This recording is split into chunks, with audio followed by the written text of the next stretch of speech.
Hey everyone, it's Laura. Thank you so much for checking out the Backyard series. Today we are going to go visit our neighborhood artist, Diamond Walker. Now, when Diamond was texting me about this interview, her concern was that she doesn't have a professional studio space. Diamond told me that she only has her dining room table and her kitchen area where she creates. That's okay, right? We don't need a professional, amazing, swanky studio space to create. We are artists. We can create anywhere. So I am so excited for you to see Diamond's studio space and for you to meet her and hear about how she comes up with ideas on what to create, and then she'll walk us through her creation process. So let's drive on over to Diamond's studio.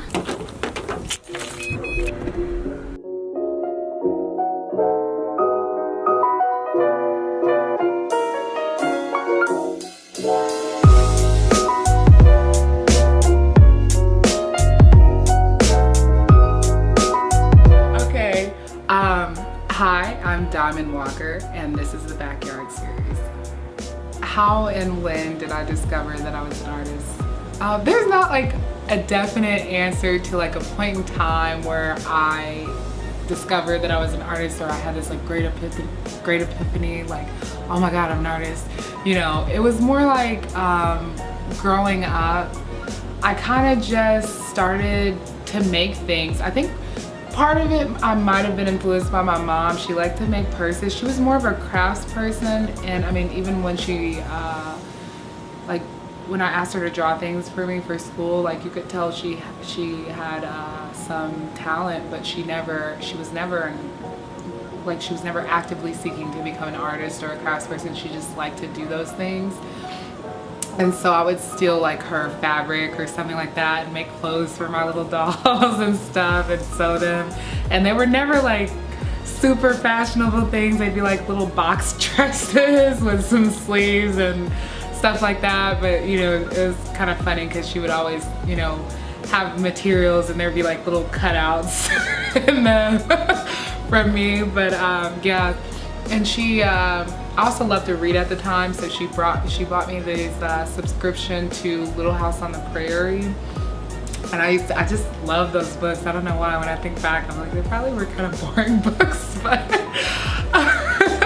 I like them. And one of the subscriptions came with a doll that was kind of, you know, in the image of the main character, and so I'd carry that doll around with me and sew her all types of little clothes. And I guess another inspiration for me was Sailor Moon. I love Sailor Moon, and so when I started drawing Sailor Moon. So it's more like, and then I would branch out into different animes, Inuyasha, and there was one I like called Cowboy Bebop, and so I would draw those. I think that was around 5th grade. And take them to school and like make little collages out of them. And there was this like little slit in my agenda. And I don't know, I just remember that, you know, at the time when people would look at the pictures, they'd be like, man, that looks a whole lot like the actual anime. And you know, I don't know, it kind of made me feel good. And I just like to do it when I was in class. Like, I didn't really like school. I love to learn, but I didn't like school. And so I would often, you know, go off and draw while, you know, listening in class. It just gave me something to do other than, you know, like get into trouble. So, yeah, I just kept on. And I don't know, it's just more like I think it was more like a soul thing where it's just in my soul and it, you know, had to get out. So, yeah.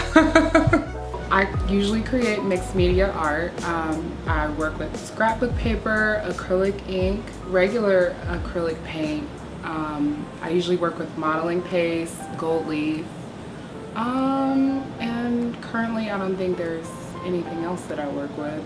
But I usually like to paint just different things. Usually a lot of my paintings have to do with the female figure. I usually like to paint them in kind of more delicate poses. because my themes usually center around like God and nature and art. So a lot of times you'll find a lot of nature in my pieces. I usually do basically like scenes from nature inside is the silhouette, and basically that's about it. You know, I usually like to work with themes like time and, you know, I guess more existential. That's probably not a great word to say. Yeah, existential questions, things like that. You know, life, death, all that, the cycles in nature as they pertain to being human. I guess mostly, why I create what I create. I mean, you can only usually, you know, go from your own perspective. So, you know, being a female woman with these, I guess, questions or these experiences, really, the experiences of, you know, thinking about life and thinking about death and thinking about purpose and thinking about my temporary self in the midst of a world that is basically continuous, you know, without me. So then there's me in this little, you know, place. And so a lot of my questions, even, you know, a lot of my questions or the things that I like to study have to do with, you know, others, mostly just the mind, because that's, in a sense, you know, we wouldn't be able to perceive any of that without it. And then, of course, there's nature. So I like to study science and sometimes incorporate that. I'm working on ways to try to figure out how to incorporate it a little bit more. But yeah, I mean, it's just mostly centered around, you know, what's around us, you know, and I'm inspired by that. Okay, so usually how I decide what I'm going to paint, it may have to do a little bit with my own personal emotions, but it's almost in relation to what I'm studying at the time. So I may be studying a little bit more like Einstein and time, you know, and then I'll, you know, come up with, you know, something that I would want to paint, or I'll just look at a lot of scenes from nature. Honestly, I love to explore and basically, yeah, just explore nature and kind of incorporate that. And again, you know, like there's the woman figure, which, you know, I may get out of, but I guess that's my own personal, it incorporates my own personal experience into my art. Two of my favorite teachers were Miss McLeod and Miss Collier, and I think that more had to do with the kindness that they showed towards me. It just, I don't know, I think that a few of the things that I read like currently are always telling you kind of to start with the art, and I mean not start with the art, start with the heart, start with the heart. And I think that they were very heart-centered people, and now I guess in a way how that relates to my art is more I want my art to be heart-centered.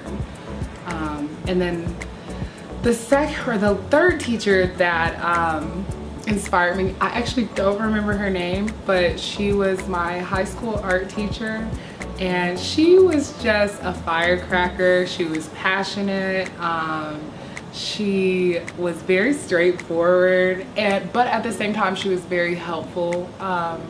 One of the things she taught me was learning how to let go, which is something that like you can apply to your art, but you can also apply to life. And yeah, I really loved her. Actually, she, you know, inspired me to get into art more, you know, because coming out of high school, I really hadn't planned on going to college for art. So yeah, that was it. Why Oklahoma? That is a interesting question because I've been trying to get out of here for years.